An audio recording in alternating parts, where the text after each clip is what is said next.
Hello students. आज हम लोग वेव ऑप्टिक चैप्टर को कवर करेंगे। ये आईआईटी जेईई और नीट प्रिपेयरिंग स्टूडेंट्स के लिए काफी स्कोरिंग चैप्टर है, क्योंकि इस चैप्टर से लिमिटेड वेरिएशन के क्वेश्चन आते हैं। तो अगर आपका बेसिक कॉन्सेप्ट पे अच्छा पकड़ है तो ऐसे सिचुएशन में इस चैप्टर के किसी भी लेवल के क्वेश्चंस को आप सॉल्व कर सकते हो। तो मैंने अपने 3-4 शॉर्ट लेक्चर में इस चैप्टर के सारे कॉन्सेप्ट को डेप्थ तक कवर किया है। तो इस चैप्टर पे अगर कॉन्फिडेंस गेन करना है तो आप इसके पूरे लेक्चर को अटेंड करना। सो अब हम लोग टॉपिक पे चलते हैं।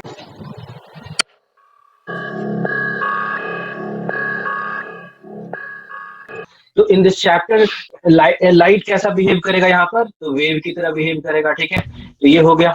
अब उसके बाद देखो, जब लाइट ट्रैवल करता है वेव की तरह, ठीक है ना, तो यहाँ पर एक चीज हम लोग पढ़ते हैं कि वेव फ्रंट एक रोल प्ले करता है। ठीक है ना, जब लाइट तो अपना वेव का प्रॉपर एक लाइट का एक सोर्स है। ठीक है, तो लाइट का सोर्स है, तो यहाँ से लाइट इधर भी ट्रैवल करेगा, इधर भी ट्रैवल करेगा, इधर भी ट्रैवल करेगा, इधर भी ट्रैवल करेगा, चारों तरफ ट्रैवल करेगा। करेक्ट।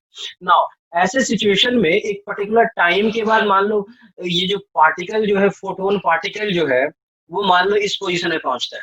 अब इधर भी लाइट चलता आ रहा था, तो एक फोटोन पार्टिकल यहाँ पहुंच गया, दूसरा फोटोन पार्टिकल यहाँ पहुंच गया। तो एक कांस्टेंट टाइम के बाद, एक सेम टाइम के बाद पार्टिकल जो है ना एक डिस्टेंस ट्रेवल करके यहाँ पे पहुंचता है। ठीक है, तो उन सारे पॉइंट्स को मिलाने के बाद जो एक ज्योमेट्रिकल शेप बनता है उसको हम लोग क्या कहते हैं, वेव फ्रंट। ठीक है, तो लाइट जो है ना यहाँ पर क्या होगा, ट्रेवल करेगा वेव फ्रंट के फॉर्म में। किसके फॉर्म में ट्रेवल करेगा, तो वेव फ्रंट के फॉर्म में ट्रेवल करेगा। ठीक है, तो वेव फ्रंट यहाँ पर डिफाइन किया गया है, तुम्हारा क्या है, देखो डिफाइन किया हुआ कि the locus of the locus of all particle of the medium vibrating in same phase at a given instant of uh, at a given instant is known as wavefront। तो अगर हम बात समझते हैं कि ये वर्ड एक चीज यहाँ पर क्या कह रहा है, अगर वेव फ्रंट को डिफाइन करना रहा, ठीक है, तो मेन चीज क्या कह रहा है कि all particles, locus of all particles of the medium vibrating in same phase, vibrating in same phase. तो सेम फेज का मतलब क्या होता है वो समझना तुम लोग। जैसे अगर मान लो यहाँ पर पार्टिकल सोर्स है, ठीक है, और यहाँ से ऐसे यहाँ तक लाइट गया, ठीक है, तो अब यहाँ पर टी टाइम में जैसे यहाँ से ऐसे ऐसे वेव चल रहा होगा और यहाँ से एकदम ऐसे, मतलब अभी यहाँ पर क्या है कि क्या है तुम्हारा, अभी मीन पोजीशन पे है। अब उसी तरीके से यहाँ पर भी टी टाइम में यहाँ पर भी ऐसे पार्टिकल पहुंचेगा और ये भी कुछ ऐसे ऐसे मूव करते करते फाइनली जो आएगा वो यहाँ पर आएगा। तो इसका भी फेज सेम और इसका भी फेज तुम्हारा सेम रहेगा, है ना। तो सारे पार्टिकल, फेज का मतलब क्या होता है कि मतलब उसका ओरिएंटेशन, मतलब उसका, जैसे अगर मान लो देखो यहाँ पर अगर इस तरीके का वेव है, ठीक है, तो किसी टाइम पे ये तो तुम्हारा हो जाता है तुम्हारा मीन पोजीशन। अब इस किसी टाइम पे और किसी डिस्टेंस पे, मतलब मान लो टी टाइम के बाद यहाँ से एक डिस्टेंस पे पार्टिकल का क्या डिस्टरबेंस है उसको रिप्रेजेंट करता है क्या, फेज। ठीक है ना, तो अगर फेज सेम तो मतलब उसका डिस्टरबेंस फ्रॉम मीन पोजीशन क्या रहेगा, सेम रहेगा। ठीक है, तो अब यहाँ पर हम लोग नेक्स्ट टॉपिक यहाँ पे पढ़ेंगे क्या है कि depending on the shape of the source of light wave front can be of three type. Wave front mainly जो होगा वो तीन तरह के होगा। ठीक है, तीन तरह का होगा। कौन कौन होगा वो अभी हम लोग देखेंगे। तो देखो यहाँ पे जो वेव फ्रंट होंगे वो तीन तरह के होंगे। कौन कौन वेव फ्रंट होंगे, तो एक हो जाता है तुम्हारा स्फेरिकल वेव फ्रंट, और दूसरा हो गया सिलिंड्रिकल, और तीसरा हो गया क्या, प्लेन वेव फ्रंट।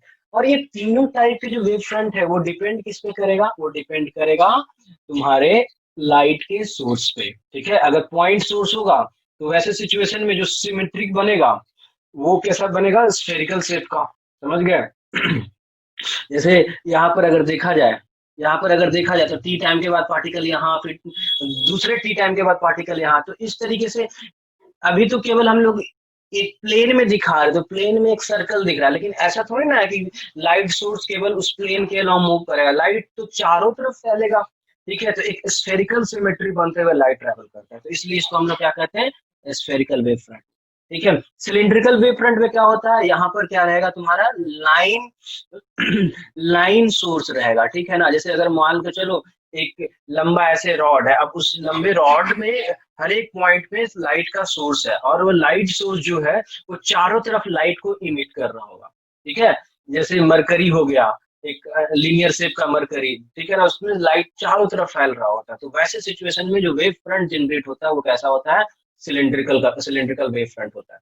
बट अगर अगर लाइट, अगर प्लेन सोर्स ऑफ लाइट हो, अगर लाइट कैसा हो, प्लेन सोर्स ऑफ लाइट हो, तो वैसे सिचुएशन में क्या होता है, ठीक है, तो वेरी स्मॉल, तो वहां पर क्या हो जाता है कि देखो, ये जो प्लेन आपको दिखा रहे हैं ये क्या है तुम्हारा, ये जो प्लेन आपको दिख रहा है परपेंडिकुलर, मतलब वेव वेव तो इस डायरेक्शन में मूव कर रहा है, और इसके जो परपेंडिकुलर, उस वेव के मोशन के परपेंडिकुलर में एक अगर प्लेन बनाओगे तो ये हो गया तुम्हारा वेव फ्रंट। ठीक है, ये क्या हो जाएगा तुम्हारा वेव फ्रंट। और ये कैसा वेव फ्रंट बनेगा, तो प्लेन वेव फ्रंट। ठीक है, तो एक तो तुम्हारा अगर पैरेलल बीम ऑफ लाइट जा रहा होगा तो प्लेन वेव फ्रंट बनेगा। दूसरा वेव फ्रंट बनने का क्या तरीका है, तो देखो, अगर मान लो स्फेरिकल वेव फ्रंट है, लेकिन उसका एकदम काफी छोटा, एकदम इतना छोटा सा, अगर डायमेंशन की बात अगर हम करेंगे, इतने छोटे से पोर्शन में बात करेंगे, तो उतने छोटे पोर्शन में क्या होगा, ये जो वेव है, मतलब ये वेव फ्रंट है, वो कैसा दिखेगा, प्लेन। जैसे अगर अर्थ सरफेस की बात करें तो अर्थ तो वैसे होता है राउंड शेप का, है ना, अर्थ जो है वो राउंड शेप का होता है, बट आप जहाँ पे खड़े रहते हो तो कैसा देखते हो, प्लेन देखते हो, है ना, तो प्लेन देखते हो, समझ रहे हो ना। तो उसी तरीके से स्फेरिकल वेव फ्रंट हो या सिलिंड्रिकल वेव फ्रंट हो, काफी स्मॉल पोर्शन को अगर हम देखेंगे तो वो कैसा वेव फ्रंट हमें दिखेगा, प्लेन वेव फ्रंट दिखेगा। ठीक है, तो ये सब चीजें हैं। नाउ, तो अभी तक वेव फ्रंट क्या होता है, तो ये एक locus of all those point which are vibrating in same phase. तो वेव फ्रंट का डिफिनेशन हो गया। अब type depending on the sources, कितने तरह के वेव फ्रंट हुए, तीन तरह के वेव फ्रंट हुए, कौन कौन, स्फेरिकल और सिलिंड्रिकल, और तीसरा कौन हो गया, प्लेन वेव फ्रंट। स्फेरिकल कब बनेगा, जब पॉइंट सोर्स होगा। सिलिंड्रिकल कब बनेगा, जब लीनियर सोर्स होगा।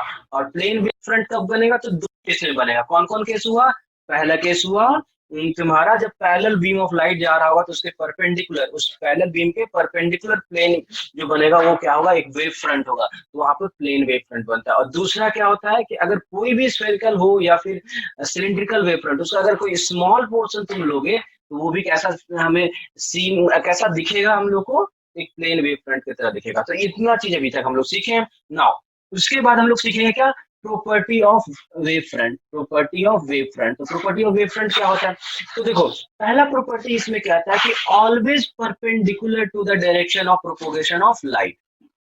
जैसे देखो, पॉइंट सोर्स की बात कर रहे थे तो वहां पर इस तरह का स्फेरिकल सिमेट्री था, तो यहाँ पर भी तुम देखे रहते लाइट जो है वो बाहर की तरफ ऐसे निकल रहा था, तो ऑब्वियसली पर सरफेस के तो परपेंडिकुलर आ रहा था। या फिर तुम स्फेरिकल की बात कर रहे हो, प्लेन वेव फ्रंट था, तो उसमें भी अगर लाइट आगे ट्रेवल कर रहा है,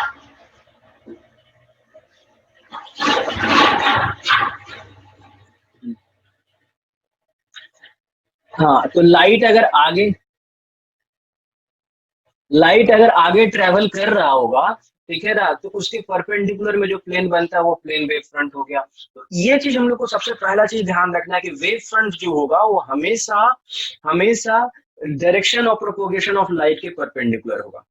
ठीक है, now the separation between two consecutive wave front remain constant. तो अगर एक वेव फ्रंट यहाँ पर है, मतलब सोर्स यहाँ पर है, किसी टाइम टी के बाद एक वेव फ्रंट यहाँ बना, उसके बाद यहाँ पर किसी पर्टिकुलर टाइम टी के बाद एक और वेव फ्रंट बनेगा, तो अगर टाइम, एक कांस्टेंट टाइम के बाद एक जो नया वेव फ्रंट जनरेट हो रहा है, तो वो नया वेव फ्रंट का हर एक पॉइंट पुराने वाले वेव फ्रंट के पॉइंट से इक्वल डिस्टेंस पे होगा। समझ गया, यही चीज कहना चाह रहे हैं the separation between consecutive wave front remain constant. ठीक है, नाउ थर्ड पॉइंट है time taken by the light ray to travel from one wave front to another is constant. ठीक है, तो यहाँ पर जैसे अगर मान लो एक स्फेयर यहाँ पर हो गया, दूसरा स्फेयर तुम्हारा यहाँ पर हो गया, ठीक है, अब लाइट जो है यहाँ से ट्रेवल करके यहाँ तक जाना है, तो यहाँ से जो जा करके यहाँ तक जो टाइम लगेगा वो मान लो कितना लगेगा, टी लगेगा। Time taken by light ray to travel from one wave front to another, तो यहाँ पे जो टाइम टी लगेगा, अब देखो ऐसा नहीं है कि केवल इस पार्टिकल को टाइम टी लगेगा, यहाँ पर भी लाई करने वाला पार्टिकल को यहाँ पे पहुंचने में जो टाइम लगेगा वो क्या लगेगा, तुम्हारा टी लगेगा। यहाँ पर भी रखा हुआ पार्टिकल को यहाँ पे पहुंचने में जो टाइम लगेगा वो क्या लगेगा, तुम्हारा टी लगेगा। ठीक है, तो ये कहता है तुम्हारा प्रॉपर्टी ऑफ वेव फ्रंट। ठीक है, अब इस वेव फ्रंट के सारे प्रॉपर्टी को बताने वाले जो पहले साइंटिस्ट आए उसका नाम है हाइजन। तो हाइजन के अभी प्रिंसिपल हम लोग पढ़ेंगे। ठीक है, कि वो क्या क्या कहना चाहते थे। तो उनका 3 लॉ था और तीनों लॉ को हम लोग अभी समझेंगे। देखो, every point on a given wavefront, every point on a given wavefront act as a fresh source of new disturbance called secondary wavelet। जैसे फॉर एग्जांपल अगर मान लो यहाँ पे लाइट सोर्स है तो इसके थ्रू एक वेव फ्रंट बना इस तरीके का, तो इसमें क्या होगा कि हर एक जो पॉइंट है, इस वेव फ्रंट का हर एक जो पॉइंट है ना, वो क्या करेगा, अपने आप में एक सोर्स ऑफ लाइट है। ठीक है, और उस सोर्स ऑफ लाइट को हम लोग क्या नाम देते हैं, सेकेंडरी। ठीक है, इसको क्या नाम देते हैं, सेकेंडरी वेवलेट नाम देते हैं। समझ गए, तो ये पहला था। ठीक है, मतलब प्राइमरी वेव फ्रंट जो बना वेव फ्रंट उसका हर एक पॉइंट अपने आप में एक सोर्स की तरह बिहेव करेगा, पहला हो गया। दूसरा, secondary wavelet spreads out in all direction with the speed of light. Obviously जब वेव फ्रंट के फॉर्म में कौन ट्रेवल करे, लाइट, तो लाइट का स्पीड जो होगा उसी से तो वेव फ्रंट भी ट्रेवल करेगा, है कि नहीं है। तो सेकेंडरी वेवलेट भी जो है spread out in all direction with the speed of light in the medium, है ना। Okay, now the surface touching these secondary wavelets tangentially in the forward direction at any instant gives a secondary wavefront at that instant। देखो, इस concept को समझना। देखो यहाँ पर भी तुम देख सकते हो कि यहाँ पर इस तरीके का सोर्स था। ठीक है, तो उसके बाद एक वेव फ्रंट बना, आर डिस्टेंस पे एक वेव फ्रंट बना। ठीक है, उसको हम लोग क्या नाम दिए, प्राइमरी वेव फ्रंट नाम दिए, है ना। तो ये जो प्राइमरी वेव फ्रंट हुआ है तुम्हारा, उसका हर एक पॉइंट जो है, जो ग्रीन कलर से आपको दिखाया गया, वो एक न्यू सोर्स ऑफ लाइट है। तो अगर वो सब न्यू सोर्स ऑफ लाइट है, तो अब उस नए सोर्स से भी लाइट जो ट्रैवल करेगा वो वेव फ्रंट के फॉर्म में ट्रैवल करेगा। तो जब वेव फ्रंट के फॉर्म में ट्रैवल करेगा, ये जो ग्रीन कलर से आपको डॉटेड लाइन दिखाया जा रहा है यहाँ पर, ये ग्रीन कलर का जो डॉटेड लाइन है वो क्या है, आपका सेकेंडरी वेवलेट। ठीक है, तो ये सेकेंडरी वेवलेट की हेल्प से हम न्यू वेव फ्रंट भी बना सकते हैं। कैसे, तो देखो यहाँ पर क्या हुआ ना, कि सारे सेकेंडरी जो वेव फ्रंट है उसके एक पॉइंट को हम लोग बाहर वाला, सबसे बाहर वाले पॉइंट को इस तरीके से कंसीडर किए। अब उन सारे, यहाँ पर भी एक पॉइंट मिलेगा इस तरीके से, यहाँ पर भी एक पॉइंट मिलेगा, यहाँ पर भी एक पॉइंट मिलेगा, यहाँ पर, उन सारे पॉइंट को जब तुम मिलाओगे तो एक और तुम्हें लोकस मिलेगा, तो उसको तुम क्या कहोगे, न्यू वेव फ्रंट कहोगे, है ना, उन सारे पॉइंट को मिलाने के बाद। तो इसमें हाइजन प्रिंसिपल में क्या क्या सीखे, पहला पॉइंट सीखे कि अगर कोई सोर्स है तो उससे जो वेव फ्रंट निकलेगा, तो वेव फ्रंट पे लाई करने वाला हर पॉइंट अपने आप में एक सोर्स ऑफ लाइट है, और वो सोर्स ऑफ लाइट को क्या कहते हैं हम लोग, सेकेंडरी वेवलेट। ठीक है, अब वो जो दूसरा लॉ ये कहता है कि सेकेंडरी वेवलेट जो है वो भी लाइट को स्प्रेड करेगा अपने चारों तरफ, अपने चारों तरफ स्प्रेड करेगा। कौन सी स्पीड से, तो स्पीड ऑफ लाइट से। ठीक है, तीसरा चीज ये कह रहा है कि जो सेकेंडरी वेव फ्रंट बना है, जो सेकेंडरी वेव फ्रंट बना है, उसके अगर उसके अगर टेंजेंट, मतलब उसके एक सबसे एक्सटीरियर पॉइंट को अगर तुम टच करते हुए एक टेंजेंशियली एक लाइन ड्रॉ करोगे तो तुमको एक नया वेव फ्रंट मिल जाएगा। ठीक है, तो इस तरीके से हम लोग अभी यहाँ तक कॉन्सेप्ट अभी सीख लिए हैं। ठीक है, अब नाउ अब हम लोग नेक्स्ट देखते हैं, है ना। तो अब उसके बाद simple representation of wave front पर है। ठीक है, कि वेव फ्रंट को हम लोग कैसे दिखाते हैं। तो देखो, वेव फ्रंट को दिखाने के लिए एटलीस्ट टू लाइट रेज और प्लस वेव फ्रंट ऐसे करके दिखाना पड़ेगा। जैसे अगर मान लो यहाँ पर अगर एक लाइट रे ऐसे, दूसरा लाइट रे ऐसे, तीसरा लाइट रे ऐसे, ठीक है, इस तरीके से चल रहा है ना। तो यहाँ पर ऐसे चल रहा है, एक लाइट रे तुम्हारा ऐसे, दूसरा लाइट रे ऐसे, तीसरा लाइट रे ऐसे चल रहा है। ठीक है, अब यहाँ पर क्या होगा, इन तीनों को, अब एक पैरेलल बीम ऑफ लाइट है तो ऑब्वियसली इसके परपेंडिकुलर जो होगा वही तुम्हारा वेव फ्रंट होगा। ठीक है ना, तो इस वेव फ्रंट को सिंप्लीफाइड फॉर्म में रिप्रेजेंट करने का क्या तरीका होता है, एक स्ट्रेट लाइन ऐसे ड्रॉ करो और ऐसे दो वेव फ्रंट बना दो, तो ये हो गया तुम्हारा। अगर कोई डाइवर्जिंग बीम ऑफ लाइट हो, अगर डाइवर्जिंग बीम ऑफ लाइट हो, तो यहाँ पर लाइट सोर्स हो गया और लाइट जो है इस तरीके से डाइवर्ज करते हुए आगे की ओर ट्रैवल कर रहा है, तो उसको वेव फ्रंट कैसे दिखाओगे, तो कोई एक यहाँ से ऐसे शेप है ना, उस शेप को तुम यहाँ पर ऐसे ड्रॉ कर लिए और फिर जा करके इसके परपेंडिकुलर में लाइट का ऐसे डायरेक्शन दिखा दिए, तो ये हो गया तुम्हारा डाइवर्जिंग बीम। अब यहाँ पर देखो कन्वर्जिंग बीम की बात करते हैं, तो कन्वर्जिंग बीम कैसा होगा, जैसे अगर मान लो बहुत सारे लाइट रे जो है किसी एक पर्टिकुलर पॉइंट पे जाकर के ऐसे मीट कर रहा होगा, ठीक है, इस पॉइंट पे मीट कर रहा होगा, तो इसका जो वेव फ्रंट होगा वो कैसा होगा, ऐसा वेव फ्रंट होगा, टाइम के साथ नजदीक छोटा होता जा रहा है, ठीक है। तो उसको रिप्रेजेंट करने का क्या तरीका है, किसी एक वेव फ्रंट को ऐसे दिखा दो और वहां पे दो लाइट रे ऐसे दिखा दो, तो हो गया। एंड सिमिलर वे में आप लोग यहाँ पर देख सकते हो कि कैसे वेव फ्रंट जो होता है वो चेंज होता है, ठीक है ना, कैसे वेव फ्रंट चेंज होता है। तो जैसे अगर पैरेलल बीम जाएगा, अगर कॉन्वेक्स लेंस है तो ये बेंड इस तरीके से करेगा, अगर कॉनकेव लेंस के पे अगर parallel beam of light follow कराओगे तो बाद में जो रिजल्ट मिलेगा वो इस तरह के वेव फ्रंट के शेप का मिलेगा। अगर प्रिज्म है तो प्रिज्म में क्या होता है, लाइट रे ऐसे जाने के बाद क्या होता है, फिर फाइनली वो ऐसे इस डायरेक्शन में निकलता है, तो निकलने वाला जो लाइट रे होता है वो भी क्या होता है, पैरेलल बीम होता है, और इंसिडेंट करने वाला लाइट अगर पैरेलल बीम हो तो इमर्जेंट लाइट भी क्या होगा, पैरेलल बीम होगा। तो इधर भी जो मिलेगा तुम्हारा वेव फ्रंट कैसा होगा, प्लेन वेव फ्रंट वाला होगा इस तरीके से, ठीक है। और यहाँ पर अगर तुम्हारा मिरर है तो मिरर में तो तुम्हारा कॉन्सेप्ट समझ में आता ही है, अगर लाइट रे इस तरीके से होगा तो फिर इस तरीके से वो बाहर आएगा। समझ में आ गया यहाँ तक, कोई तो दिक्कत नहीं होगा यहाँ तक, है ना। अब देखो यहाँ पर है proof of law of refraction of light. तो देखो अभी तो हम लोग को प्रूफ सीखने से कोई मतलब है नहीं, क्योंकि हम लोग अभी जेई मेंस और एडवांस के लिए तैयारी कर रहे हैं, तो इसका कोई मतलब है नहीं। नाउ अब हम लोग मेन टॉपिक पे आ जाते हैं जहां से क्वेश्चन सबसे ज्यादा पूछा जाता है।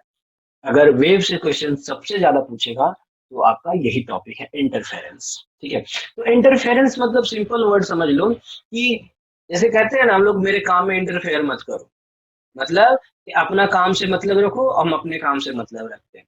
लेकिन यहाँ पर इंटरफेरेंस हो रहा था, किसका इंटरफेरेंस हो रहा, तो हम चैप्टर कौन पढ़ रहे हैं, तो वेव चैप्टर पढ़ रहे हैं, है ना। तो वेव चैप्टर,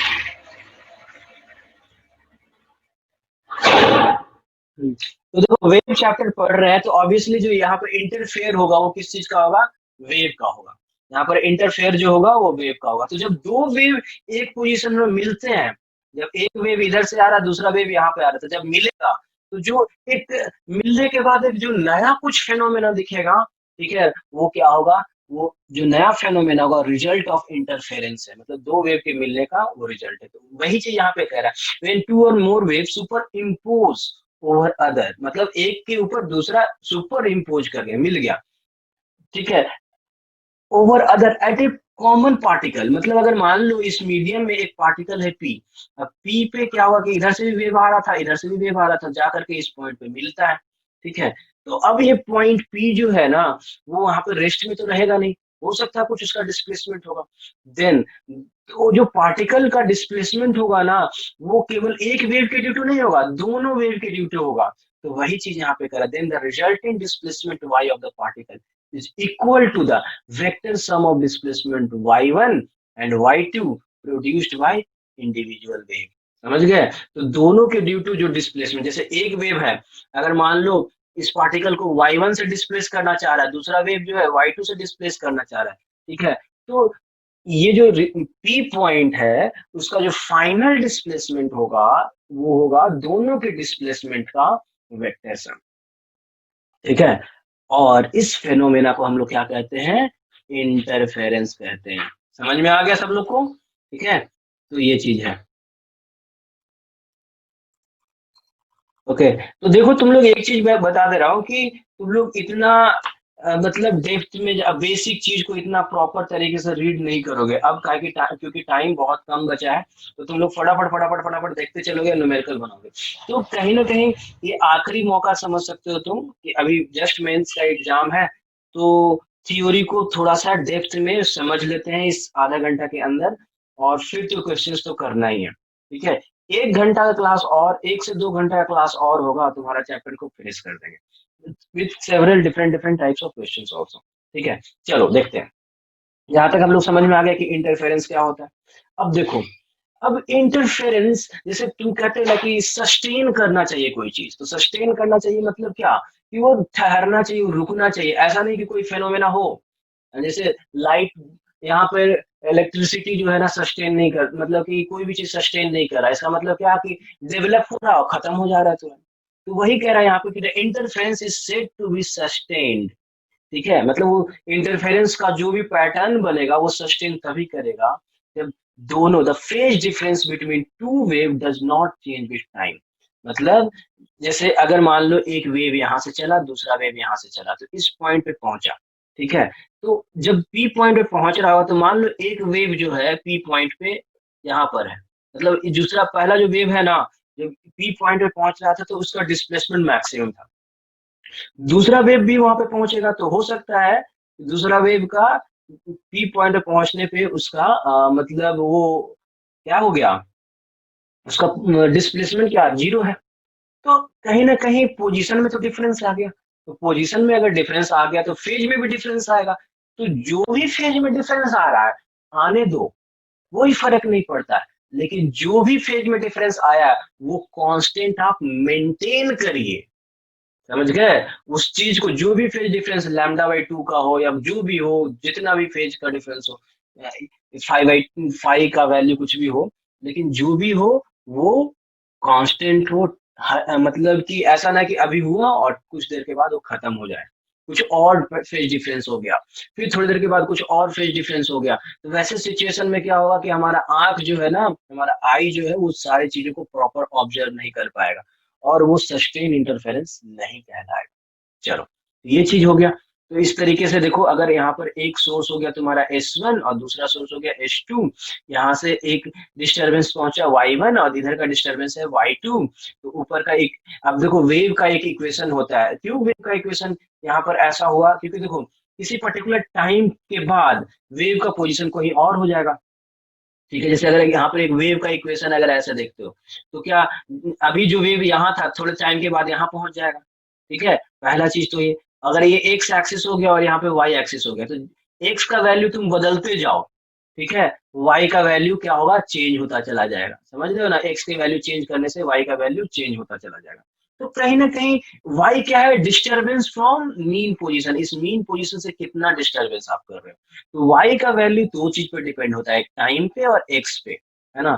तो इसलिए ये इक्वेशन ऐसा आता है। तो y1 और y2 का ये इक्वेशन है। तो y1 और y2 को यहाँ पर देखो, are two waves from two sources S1 and S2 superimpose at point P in the space. ठीक है, अगर दोनों P पॉइंट पर सुपर इम्पोज कर रहा है तो इसका किसी टाइम पे फेज क्या होगा। तो देखो हम लोग ये चीज पढ़े थे कि जो एंगल के फॉर्म में होता है वही होता है फेज। तो यहाँ पर पहले का फेज ये हो गया, दूसरे का फेज ये हो गया, तो दोनों के बीच का फेज का डिफरेंस क्या होगा। तो फाई 1 और फाई 2 अब तुम देखे ही, जो एंगल है वो फेज है ना। तो एंगल फाई 2 मतलब वाई 2 के कोरस्पॉन्डिंग जो ये है फेज वो क्या है, फाई 2 दिया हुआ है, और वाई 1 के कोरस्पॉन्डिंग जो फेज है वो फाई 1 दिया। तो फाई 1 और फाई 2 का वैल्यू तुमको दिया हुआ है, दोनों के बीच का डिफरेंस अब निकालना है। तो सिंपली जब डिवाइड करोगे, मतलब माइनस करोगे, तो ये ओमेगा टी कैंसिल आउट हो जाएगा, के एक्स भी कैंसिल आउट हो जाएगा। जो बच जाएगा आपके पास वो रहेगा केवल के इंटू डेल्टा एक्स। अब आप लोग को पता ही होगा यहाँ पर ए साइन ओमेगा टी प्लस के एक्स में के बराबर क्या होता है, 2 पाई डिवाइडेड बाई लैम्डा होता है ना। 2 पाई डिवाइडेड बाई लैम्डा होता है। ठीक है, तो वही चीज यहाँ पर देख लो क्या किया हुआ है कि delta phi is equal to के जगह पे हम लोग क्या किए, 2 pi by lambda into delta x put कर दिए। ठीक है, इसमें से ये जो डेल्टा एक्स हो गया वो क्या हो गया, तुम्हारा पाथ का डिफरेंस हो गया। ठीक है, ये हो गया तुम्हारा पाथ का डिफरेंस, और ये क्या हो जाएगा तुम्हारा फेज का डिफरेंस। ठीक है, पाथ का डिफरेंस और फेज, ये कहीं ना कहीं ये जो होता है ना वो एंगल के फॉर्म में होगा। ठीक है, ये एंगल के फॉर्म में होगा, और पाथ डिफरेंस जो होगा ना वो लेंथ के फॉर्म में होगा। ठीक है, और ये जो पाथ डिफरेंस होता है ना, और हमेशा हम लोग लैम्डा के टर्म में निकालते हैं। लैम्डा क्या होता है, तुम्हारा वेवलेंथ होता है। ठीक है, वेवलेंथ होता है ना, वेवलेंथ होता है। जैसे दोनों के बीच में फेज डिफरेंस कितना है, तो λ/2 है। इसका मतलब क्या कि एक वेव ऐसे है, ठीक है, तो ये पूरा लेंथ हमारा हो गया लैम्डा। अगर एक पॉइंट यहाँ पर है और दूसरा पॉइंट यहाँ पर है, तो ये पूरा लेंथ यहाँ से यहाँ तक तो लैम्डा हो गया, और यहाँ से यहाँ तक डिस्टेंस क्या हो गया, λ/2। तो अगर ए और बी पॉइंट के बीच में अगर तुम्हारा पूछा जाए कि डेल्टा एक्स का वैल्यू क्या हो जाएगा, तो ऑब्वियसली λ/2। समझ गए? तो मतलब ये जस्ट एक छोटा सा एग्जांपल बताएं। और ये जो होगा ना फेज डिफरेंस, वो एंगल के फॉर्म में होगा, और एंगल जो होगा वो किसके फॉर्म का यूनिट क्या होगा, रेडियन में होगा। ठीक है, रेडियन में रहेगा। तो जैसे तुम डेल्टा फाई का वैल्यू तुम किस में लिखोगे, तो ऐसे लिखते हो pi, pi by two, two pi by three and so on, जो भी है इस तरीके का सिचुएशन रहेगा, है ना। ठीक है, तो इसीलिए तुम देखो फाइनल जो एक्सप्रेशन है उसमें ऊपर में जो है वो रेडियन वाला चीज दिया हुआ, नीचे में जो क्या है लेंथ वाला दिया हुआ, वही लैम्डा के फॉर्म में। ठीक है, और एक चीज तुमको और बता दें कि देखो यहाँ पर, यहाँ से यहाँ तक का जो डिस्टेंस होगा वो लेंथ में होगा लैम्डा, और एंगल के फॉर्म में वो कितना होगा, 2 पाई। ठीक है, तो यहाँ से हम लोग ऐसे भी समझ सकते हैं, सुनना मेरी बात को, कि लैम्डा डिस्टेंस के कॉरस्पॉन्डिंग जो है 2 पाई रेडियन एंगल होता है, तो एक की कॉरस्पॉन्डिंग कितना हो जाएगा, तो 2 पाई बाई लैम्डा। समझ गए, तो उसके डेल्टा एक्स के कॉरस्पॉन्डिंग फेज क्या हो जाएगा, तो 2 pi by lambda into delta x, तो ये हो जाएगा तुम्हारा फेज का डिफरेंस। तो ऐसे भी तुम याद रख सकते हो इस कॉन्सेप्ट को। ठीक है, तो ये जस्ट एक अनदर वे है सोचने का। ठीक है, चलो यहाँ तक हो गया। अब देखो, अब थोड़ा सा हम लोग और इसको समराइज करते हैं। जैसे ऊपर के इक्वेशन दो देखे थे ना, y1 और y2, ठीक है ना। तो अगर मान लेते हैं वहां पर किसी position at x equal to zero पे, किसी पर्टिकुलर पोजीशन पे x इक्वल टू जीरो हम लेते हैं, और वहां पे क्या होगा, the equation of two waves जो होगा वो क्या हो जाएगा। तो पहला जो वेव होगा वहां पर x वाले टर्म को जीरो कर दिए, तो ए साइन ओमेगा टी हो गया। दूसरे में क्या हो गया, omega T plus delta five. यहाँ में के एक्स वाला टर्म क्या हो गया, अभी हट गया है। ठीक है, अब इन दोनों का जो रिजल्टेंट होगा किसी पॉइंट P पे, that is given by y is equal to y1 plus y2। तो यहाँ पर इक्वेशन ऑफ रिजल्टेंट जो होगा, मतलब वो भी एक डिस्टरबेंस ही होगा। मतलब एक वेव जो है वो ऐसा है, दूसरा वेव जो है ऐसा है। ठीक है, दोनों मिलने के बाद जो डिस्टरबेंस जनरेट हुआ वो भी एक क्या होगा, तुम्हारा वेव होगा। तो उस वेव का इक्वेशन तुम्हारा यहाँ पे दिया हुआ है। समझ गए, तो जो नया वेव बनेगा उसका रिजल्टेंट एम्पलीट्यूड कितना होगा, और यहाँ पर रिजल्टेंट फेज ये डेल्टा का वैल्यू क्या होगा। ठीक है, वो चीज अभी हम लोग देखेंगे। तो ये जो रिजल्टेंट एम्पलीट्यूड और ये डेल्टा जो है ना, ये हमको कहीं ना कहीं वेक्टर वाले फॉर्मूला से आता है। ठीक है, तो जैसे वहां पे दो वेक्टर, अगर वेक्टर ए और वेक्टर बी है, उसका रिजल्ट दोनों के बीच में एंगल थीटा है, तो कैसे रिजल्टेंट निकालते थे, तो A square plus B square plus two A B cos theta. उसी तरीके से अगर पहले वेव फ्रंट में एम्पलीट्यूड, अगर पहले वेव का एम्पलीट्यूड अगर A1 है, दूसरे वेव का अगर एम्पलीट्यूड A2 है, और दोनों के बीच में जो एंगल का डिफरेंस वो कितना है, डेल्टा फाई अगर है, तो in that case resultant amplitude will be equal to A square is equal to A1 square plus A2 square into 2A1 2A2 cos delta phi. यहाँ पे tan delta is equal to हो जाएगा, जैसे वहां पर b sin theta upon a plus b cos theta vector के formula में था, उसी तरीके से A2 sin delta phi divided by A1 plus A2 cos delta phi आता है। तो ये चीजें आप लोग को याद रखना पड़ेगा। समझ गए, तो ये चीजें हैं। नाउ अब इसके बाद हम लोग अभी पढ़ेंगे नेक्स्ट की इंटेंसिटी पे इसका क्या असर पड़ता है। तो तुम याद करोगे, अगर इंटेंसिटी हम वेव चैप्टर में पढ़ते थे, I is equal to half M, और कुछ यहाँ पर एक्सप्रेशन था, और फाइनली यहाँ पर ए स्क्वायर आता था। समझ रहे हो कि नहीं, यहाँ पर लाइट सोर्स था, और यहाँ पर एक किसी पर्टिकुलर डिस्टेंस पे क्या इंटेंसिटी होगा। जैसे यहाँ पर इंटेंसिटी जैसे जैसे दूरी बढ़ता चला जाता था, तो इंटेंसिटी क्या होता था, घटता चला जाता था। खैर, तो वहां पर हम लोग सीखे थे ये फॉर्मूला कि intensity is directly proportional to A square, और ए क्या है, तुम्हारा एम्पलीट्यूड है। ठीक है, अब यहाँ पर क्या होगा आगे, देखो I is directly proportional to amplitude का स्क्वायर। तो आई इज इक्वल टू, यहाँ पे प्रोपोर्शनलिटी को हटाने के बाद एक कांस्टेंट डालोगे, तो A square is equal to I upon के, है ना। तो उसी तरीके से जो ऊपर का एक्सप्रेशन आया था एम्पलीट्यूड में, A square is equal to A one square plus A two square plus two A one into A two into cos delta five, वहां पर सबके जगह पे आई बाई के, आई वन बाई के, आई टू बाई के, ऐसे तुम पुट करते चलेगा, तो इंटेंसिटी का तुम्हारा ये फॉर्मूला आ जाएगा। समझ गए, इंटेंसिटी का तुम्हारा ये फॉर्मूला आ जाएगा।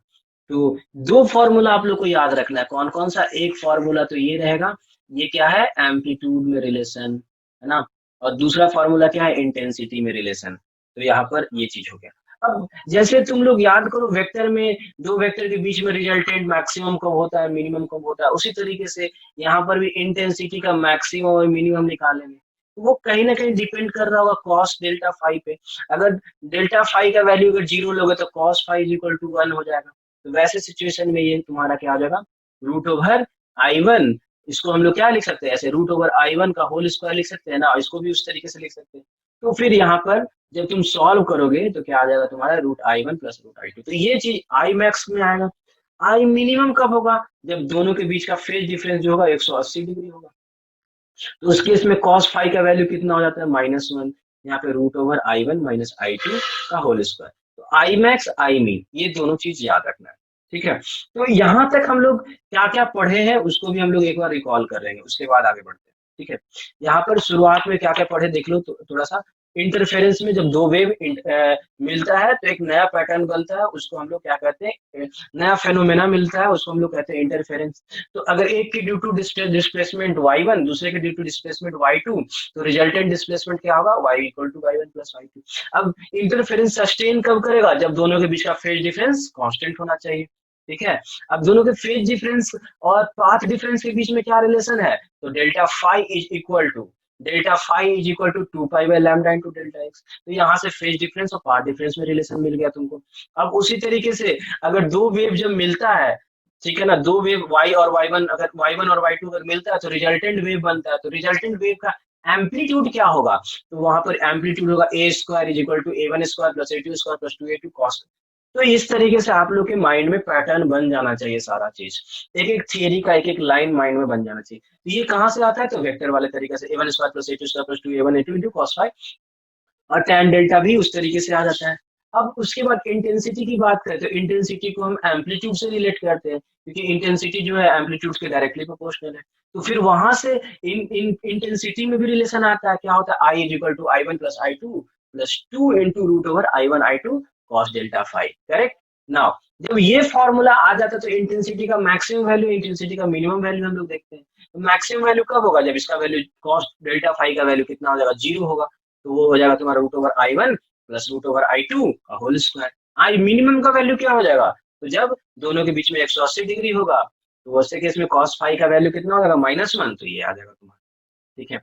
अब जा करके नेक्स्ट हम लोग पढ़ते हैं कि इंटरफेरेंस कितने तरह के होते हैं, ठीक है। तो इंटरफेरेंस जो होते हैं वो दो तरह के होते हैं मेनली, एक होता है कंस्ट्रक्टिव इंटरफेरेंस, दूसरा होता है डिस्ट्रक्टिव इंटरफेरेंस, ठीक है। तो जब दो वेव अगर कंस्ट्रक्टिवली मिलेंगे, मतलब सेम फेज में मिलेंगे, ठीक है ना, तो वहां पर देखो एक चीज यहाँ से समझाया गया कि देखो अगर मान लो किसी पॉइंट पे मिल रहे हो, ठीक है, तो पहला वेव का अगर अपर एम्पलीट्यूड और दूसरे वेव का भी अपर एम्पलीट्यूड मिल जाए, तो जो रिजल्टेंट मिलेगा उसका एम्पलीट्यूड कुछ ज्यादा ही अच्छा होगा, ठीक है। तो वेन वेव फ्रंट, इसको डिफाइन तो आप ऐसे करो कि जब दो वेव वेव अगर किसी पॉइंट पे मिलता है और वो सेम फेज में अगर मिलेगा, सेम फेज में मिलेगा तो क्या होगा, कंस्ट्रक्टिव इंटरफेरेंस होगा, ठीक है।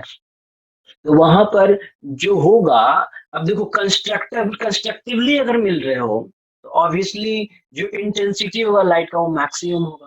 तो इंटेंसिटी ऑफ लाइट मैक्सिमम कब आया था, जब कॉस फाई का वैल्यू 1 आया था और डेल्टा फाई का वैल्यू 0 था। जब डेल्टा फाई का 0 मतलब दोनों के बीच में कोई फेज डिफरेंस नहीं, दोनों के बीच में फेज डिफरेंस नहीं, इसका मतलब दोनों क्या है, सेम फेज में है। तो जब दो वेव सेम फेज में होगा तो डेल्टा फाई का वैल्यू 0, तो कॉस डेल्टा फाई का वैल्यू 1, तो डेल्टा फाई का वैल्यू यहाँ पर, अच्छा देखो जब कॉस डेल्टा फाई का वैल्यू 1, तो वहां पर डेल्टा फाई का वैल्यू क्या हो सकता है, तो यहाँ पर 2n पाई होगा, है ना। अब n क्या होगा, कोई इंटीजर नंबर होगा, है ना, इस तरीके से होगा। तो अगर हम लोग फेज डिफरेंस के बीच में रिलेशन निकाल ले तो फिर पाथ डिफरेंस के बीच में भी रिलेशन निकाल सकते हैं, कैसे, तो ये एक फॉर्मूला अभी हम लोग सीखे थे ना, delta phi is equal to 2 pi by lambda into delta x. तो यहाँ पर तुम डेल्टा फाई का जो वैल्यू निकाले वो सीधा सीधा यहाँ पर पुट करोगे, और यहाँ पर फिर delta x is equal to n lambda, है ना। तो इसका मतलब एन लैम्डा मतलब एक वेव, अगर पहला वेव यहाँ पे इस तरीके से मिला, यहाँ पर क्या हो गया, एक वेव तो ऐसे हो गया, दूसरा वेव अब जाकर के यहाँ पे मिल रहा है। तो यहाँ तो एक वेव, यहाँ पे दो वेव है, लेकिन दोनों का फेज सेम है। तो क्या हो गया कि ये लैम्डा डिस्टेंस एक्स्ट्रा ट्रेवल किया है, ठीक है। तो जा करके तुम्हारा कंस्ट्रक्टिव इंटरफेरेंस होगा, और उस सिचुएशन में इंटेंसिटी जो होगा अपने मैक्सिमम वैल्यू पे होगा, समझ गए। तो यहाँ पर रूट ओवर आई, अब देखो अगर दोनों लाइट सोर्स S1 और S2, अगर दोनों लाइट सोर्स का इंटेंसिटी अगर सेम सेम रख लो, यहाँ पर भी आई नॉट है, यहाँ पर भी आई नॉट, तो वैसे सिचुएशन में ये मॉडिफाई होकर कितना हो जाता है 4 I not. Correct. Now destructive interference क्या होगा? तो जब दो वेव जो होगा अपोजिट फेज में मिले, ठीक है ना, अपोजिट फेज में मिले, two wave meet at a point with opposite phase, destructive interference होता है। तो इंटेंसिटी ऑफ रिजल्टेंट क्या हो जाएगा उस केस में? मिनिमम हो जाएगा। तो अपोजिट फेज में मिलने का मतलब क्या कि एक वेव का अपर पोर्शन दूसरे वेव का लोअर पोर्शन, तो जब तुम मिलाओगे तो क्या होगा? इंटेंसिटी एकदम मिनिमम हो जाएगा, मतलब दोनों को अगर सम अप करोगे तो क्या होगा? जीरो रिजल्ट आएगा। तो वहां पर डिस्ट्रक्टिव इंटरफेरेंस हो रहा है, मतलब जो एक दूसरे पे डिस्ट्रक्टिव इफेक्ट दिखा रहा है, ठीक है। तो यहाँ पे कॉस डेल्टा फाई का वैल्यू इस केस में कितना हो जाएगा तुम्हारा? -1 हो जाएगा। तो वहां पर फिर ये कब होता है? जैसे देखो cos pi is equal to कितना होगा? -1। फिर 3 पाई, कॉस 3 पाई बराबर भी कितना होगा? -1। तो यहाँ पर n का वैल्यू पहले 1 रखोगे, फिर 3, फिर 5, फिर 7, वैसे वैसे पे क्या होगा? -1 आता है। तो इसलिए डेल्टा फाई का वैल्यू यहाँ पे क्या हो गया? 2n + 1 इंटू पाई, या फिर 2n - 1 इंटू पाई, ठीक है। तो डेल्टा फाई का ये रिलेशन, फिर डेल्टा एक्स का रिलेशन क्या होगा? 2n - 1 into λ/2। मतलब ये कि दोनों ऊपर वाले सोर्स S1 और दूसरे S2 के सोर्स के बीच में जो पाथ का डिफरेंस होना चाहिए वो λ/2 का इंटीग्रल मल्टीपल होना चाहिए, λ/2 का ऑड मल्टीपल होना चाहिए, समझ गए? Odd multiple. तो ऐसे सिचुएशन में रिजल्टेंट एम्पलीट्यूड किसी भी ऑब्जर्वेशन पॉइंट पे क्या होगा? A minimum is equal to हो जाएगा तुम्हारा A1 - A2। और अगर दोनों लाइट सोर्स का इंटेंसिटी सेम रहेगा तो फिर A1 - A2 is equal to क्या हो जाएगा? 0। मतलब यहाँ पर रिजल्टेंट एम्पलीट्यूड क्या मिलेगा? 0, समझ गए? और रिजल्टेंट इंटेंसिटी क्या हो जाएगा तुम्हारा? √I1 - √I2। मतलब ये पहले का इंटेंसिटी, ये दूसरे का इंटेंसिटी, ठीक है। अगर दोनों का इंटेंसिटी बराबर हो जाए तो मिनिमम इंटेंसिटी क्या हो जाता है? 0।